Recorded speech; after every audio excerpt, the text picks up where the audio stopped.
ও, আপনারা এসেছেন, বসুন বসুন। কি গো গিন্নি, এসো, ওনারা এসে গেছেন। কি হলো, আপনারা এখনো দাঁড়িয়ে রয়েছেন? বসুন। কোনো অসুবিধা? না না, কোনো অসুবিধা নেই, এই যে বসছি। হ্যাঁ রে, আমাকে দেখতে খারাপ লাগছে। না, খারাপ কেন লাগবে? হ্যাঁ রে, তুই এমনি এত সুন্দর সেজে গুজে ঘুরে বলুস, আর এখন কেন এমন সেজে এসেছো? আর বলিস না, আমি কি কাণ্ডটাই করেছি। সকালে যখন তোর সাথে দেখা হলো বললাম না, তাড়াতাড়ি ঘর যায়, শ্যাম্পু ট্যাম্পু করতে হবে। হ্যাঁ, সে তো বললি। দিয়ে ঘর যাবার পথে দোকানে একটা শ্যাম্পু কিনলাম, দোকানদারকে বললাম এমন একটা শ্যাম্পু দাও যেমন শ্যাম্পুটা মাখলেই চুলটা আমার স্বভাব থেকে আলাদা হয়ে যায়। দোকানদার আমার একটা শ্যাম্পু দিল, আমি দেখে তো খুব খুশি। দিয়ে ঘরে গিয়ে মাখলাম, মাখতেই এরকম হয়ে গেল।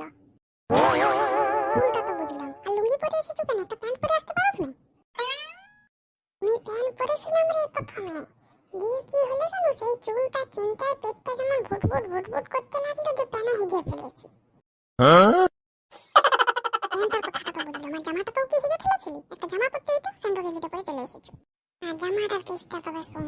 জামাটা আমি আয়রন করছিলাম, দিয়ে আয়রন করেছি, ভালোই হয়েছিল।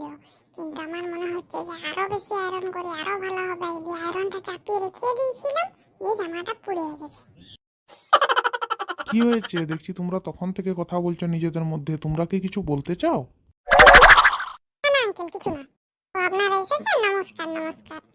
হ্যাঁ, নমস্কার। বাহ, জামাই তো দেখতে খুব সুন্দর। কি সুন্দর হাসি হাসি মুখ। ইস শালা, মনে হয় ফুটোকেই জামাই ভাবছে। আর জামাইয়ের পাশে কি এটি জামাইয়ের দাদু?